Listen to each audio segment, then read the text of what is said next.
Hello everyone, my name is Shayan Laha and welcome to yet another perfume review. So today I'd be reviewing this perfume Shagaf Oud Abayad by Swiss Arabian, and unfortunately the brand Swiss Arabian has decided they'll eventually phase out this perfume. So you'd be lucky if you find a few of them online.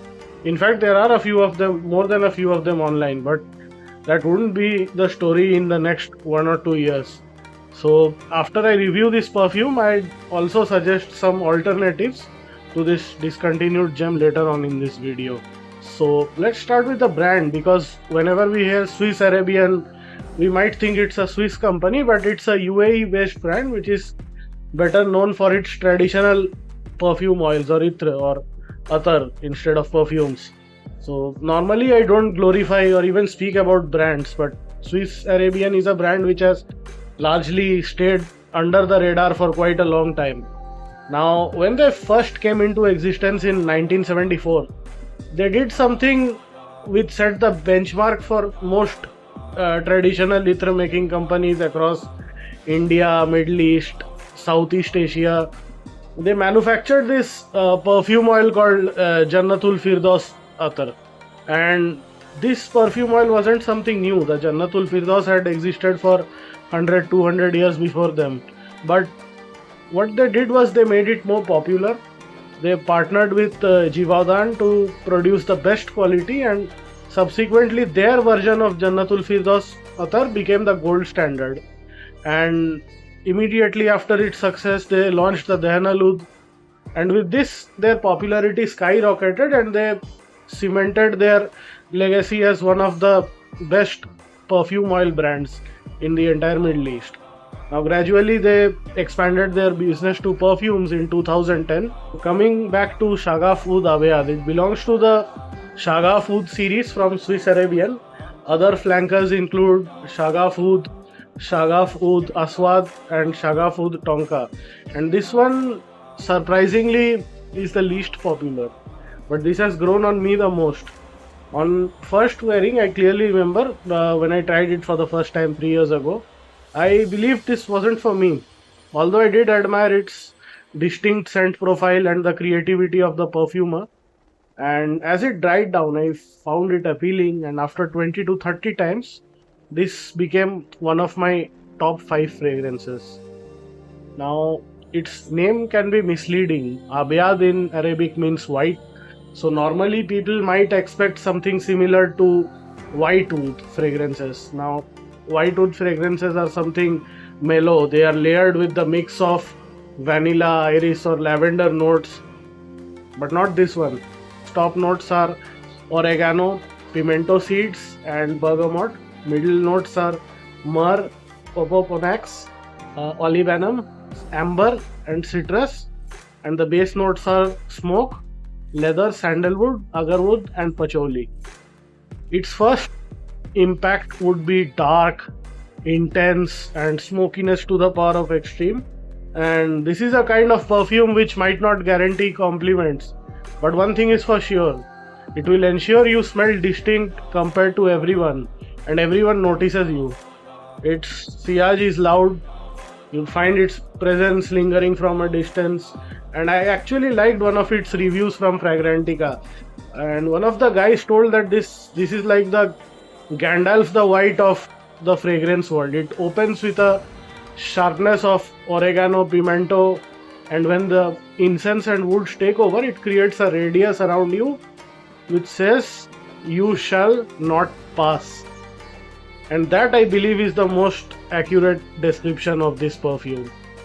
And for me, this is the perfume for the pros. One needs to, experience at least 30-40 different sorts of perfumes, spend a year collecting perfumes and trying all the popular fragrances out there, and then maybe get fed up of all the same fragrances, and then think to themselves, I must try something which is radically different. And if you are someone of that kind, then this perfume is definitely for you.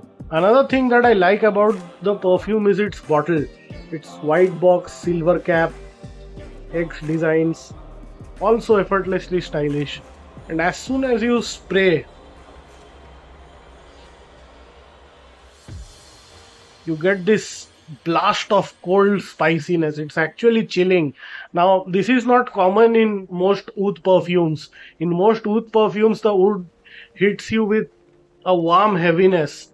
Plus, along with oud, you would find something floral or herbal to balance out the oud, as you might notice in a lot of Middle Eastern scents. This one tells a different story because as soon as you spray it, you'd find it opening the gates to, some medieval kingdom, because at the heart of this perfume lies frankincense and myrrh, something which makes it all the more smoky.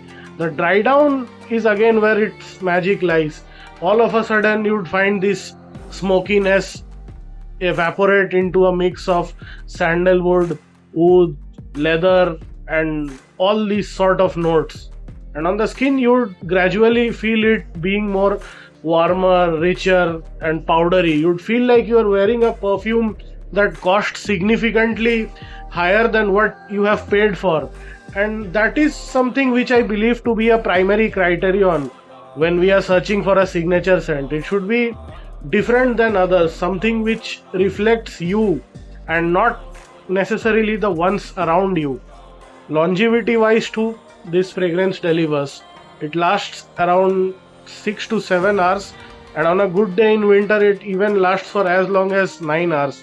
The longevity factor is again another reason why I rate this fragrance so high. Now we come to the replica recommendations. A lot of people do say that this has similarities to Amouage's Interlude Man, or it might even be a clone, but I have tried the 2 ml version of Amouage Interlude Man and you'll get a very slight difference in the dry down. Amouage Interlude Man has a,